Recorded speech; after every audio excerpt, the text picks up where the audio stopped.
ঐতিহাসিক থেকে শুরু করে আজ পর্যন্ত এদেশের মধ্যে অনেক আন্দোলন সংগ্রাম হয়েছে, কিন্তু এখন পর্যন্ত রাজনীতিতে মুসলিম ঘোষণা করা হয় না।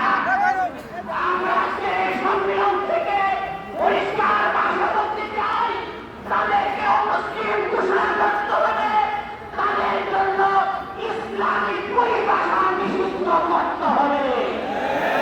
যদি তাদের জন্য ইসলামিক পরিভাষা নিষিদ্ধ করা না হয় আর তারা আমাদের মসজিদকে তাদের উপসর্গকে মসজিদ করে, তাহলে দেশে আমাদের প্রাণে স্পন্দন মসজিদে নামাজ আদায় করতে যাবে। আমাদের নেতৃবৃন্দ যদি ঘোষণা করে, তাহলে আমরা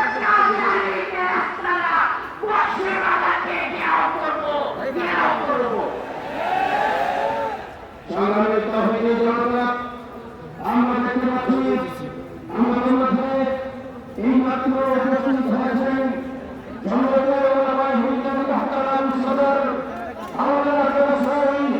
হযরত মাওলানা সৈয়দ মাহমুদ মাদানী দামাত বরকাতুহুম।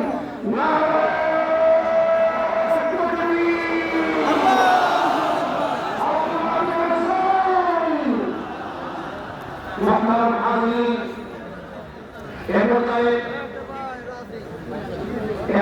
আমাদের সামনে গুরুত্বপূর্ণ বক্তব্য রাখবেন হযরত আল্লাহ মুফতি মনসুরুল হক দামাত বরকাতুহুমের প্রতিনিধি মাদ্রাসা দারুল আবরার রহমানিয়ার সুযোগ্য মুহাদ্দিস মাওলানা মুফতি শেখ বুরহানুদ্দিন।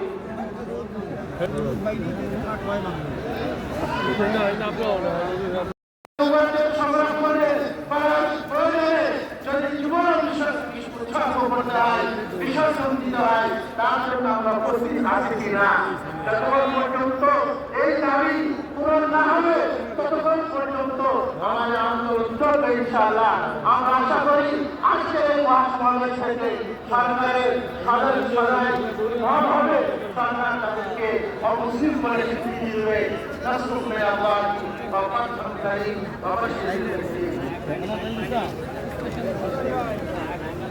সম্মানিত হাজিরিন, যারা আমরা মঞ্চে আছি, বিনয়ের সাথে অনুরোধ জানাচ্ছি যারা দাঁড়িয়ে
সম্মানিত উপস্থিতি, আমরা জানি মুহাম্মদ রাসূলুল্লাহ সাল্লাল্লাহু আলাইহি ওয়াসাল্লাম শেষ নবী।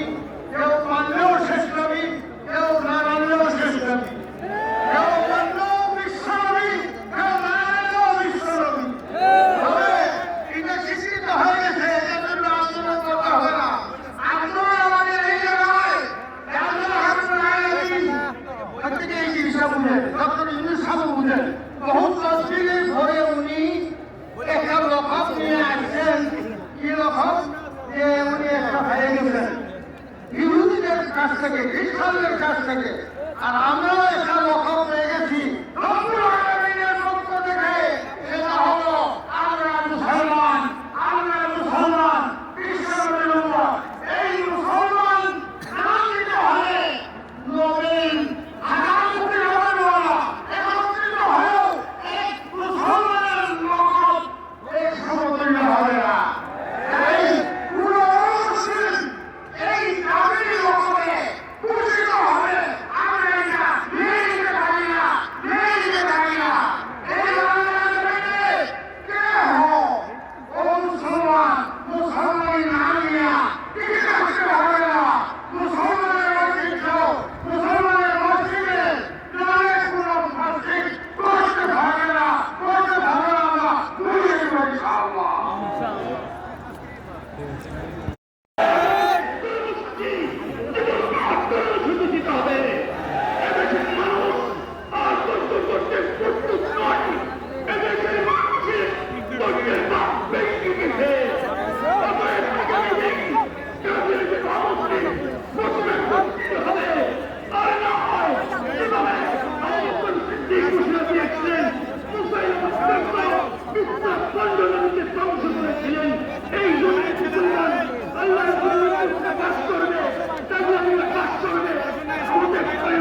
ويظهر لعلمائنا أن هذا الورم لاستئصاله ولإخراجه من جسد هذه الأمة نحتاج إلى جهود من 3 وجوه.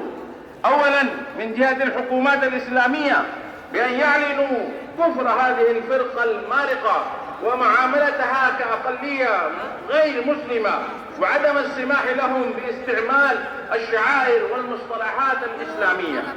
ثانيا دور العلماء الربانيين الحقانيين بأن يبلغوا عامة الناس، عامة المسلمين، بل عامة الكافرين أيضا كفر عقيدتهم وضررهم على الإسلام والمسلمين وعلى البلاد.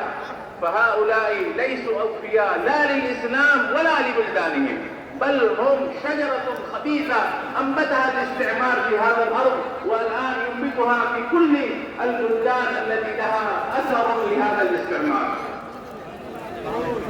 وهناك دور للعوام وعامة الناس بأن يقاطعوا منتجات هذه الفرقة، أن يقاطعوا منتجات هذه الفرقة المارقة الضالة، ويقاطعوهم حتى عشريا لا يتزوجوا بينهم، لا ينادوهم في مناسباتهم، لا يعبدوهم في ولائهم، وأيضا يقاطعونهم تجاريا وغير ذلك.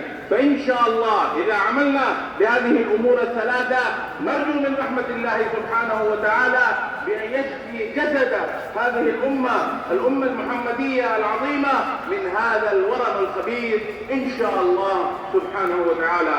وأخيرا أشكر جميع المحاضرين من علماء ومن العوام الذين حضروا لهذا المؤتمر العظيم، وأرجو من الله سبحانه وتعالى أن يوفقنا لما يحب ويبلغنا مقاصدنا.